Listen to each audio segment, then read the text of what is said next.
those lights off, lights on pops were always legit, right? I mean, there were, the fans when those lights went out didn't know what they were going to get, but they knew when that light came on, there's going to be a holy something in the ring.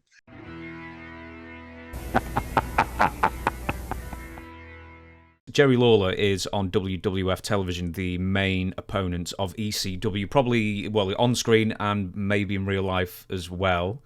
Yeah. Maybe he's the greatest detractor, excuse me, burying the company, calling it extremely crappy wrestling, and also commenting on the height of wrestlers, specifically Taz, saying he looked a lot bigger on the Lucky Charms box. Ironically, Jerry Lawler's 5'10", so he's hardly all around that. So he's hardly the giant of the industry, at least physically speaking. Did you ever talk to Jerry one-on-one about ECW, and was his animosity as genuine as it appeared on screen? No, I never talked to him about it directly. Jerry and I have always had a great relationship. Not that we've been around each other the whole time. I was never in Memphis, and when he was in WWE, when I was there, he was doing announcing, and so there wasn't a whole lot of crossover. But I remember one time when we were in Minnesota, he and I went to the Mall of America and hung out for the day.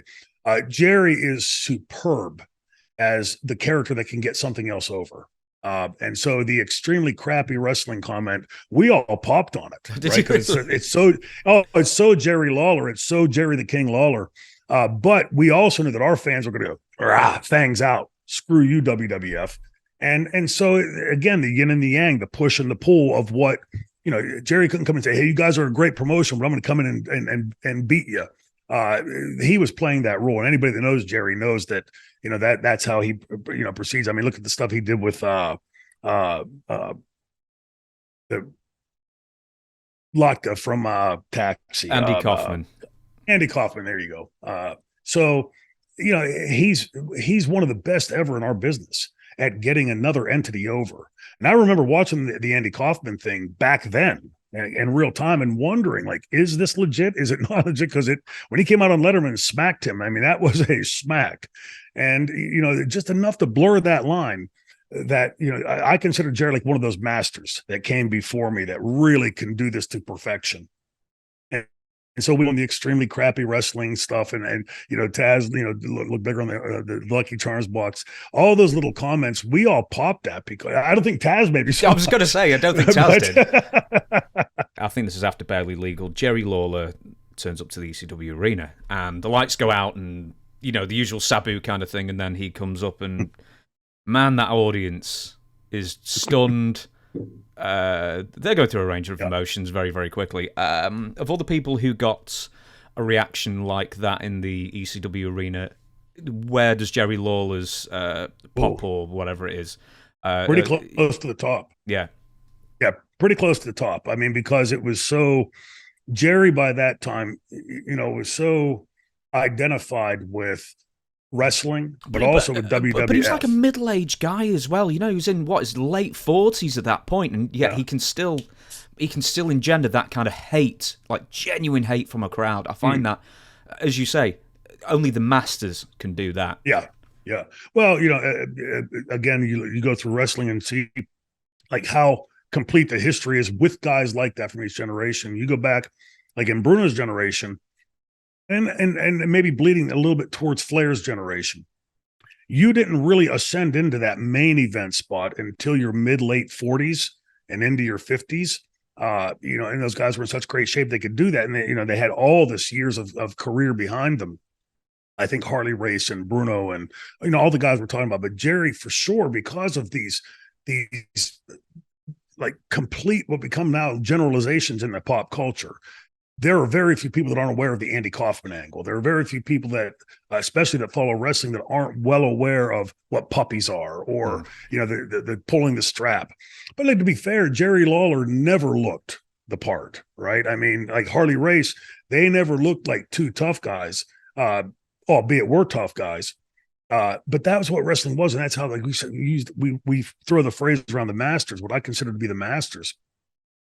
It doesn't matter that he's got that body. It doesn't matter that Harley Race's legs were that skinny. It doesn't matter what their body looked like, because my God, when they got into the ring, the emotion they could engender in the audience. Like I always talk about Steamboat and, you know, how he could just literally play that audience like a orchestra. He could, okay, the strings now, boom, and the horns come in, and hey, the percussion over there now. It was just like watching this. It's like a magic trick, and watching how this guy is in the ring, thinking of spots and doing his bumps and everything, at the same time figuring out a way to work that side of the audience. It was just, to me, it just, like I always say, it took like wrestling from black and white to full color to me. Like this is like a whole Wizard of Oz different kind panorama. Of thing, yes, that I could ever see prior. Was never a big fan of Memphis wrestling. We only got it on sporadic times in Pittsburgh. But to me, the Memphis wrestling was sort of like the, you know, I call this the Supremes of wrestling. Like, stop in the name of love, right? It was like so like over the top, like corny stuff like that. But boy, what a part of the base of what became professional wrestling and then later sports entertainment that Memphis was. That was one of the integral key bricks, the keystones in that base that built wrestling. That you could maybe mute some of that cornier stuff down as you went forward, but that is part of what Steamboat's magic was, is figuring out how to do that, albeit in a much less corny way. Those guys that could get into the ring and do that. And you know, from my generation, there were very few, if any. A lot of great workers in my generation, but very few that could work the audience like that. And I would dare say probably none in my generation that could work the audience as completely as Jerry the King Lawler could work them. You know, but him showing up in that building, you asked about the pop. There were, first of all, those lights off, lights on pops were always legit, right? I mean, there were, you know, the fans when those lights went out didn't know what they were going to get, but they knew when that light came on, there's going to be a holy shit something in the ring.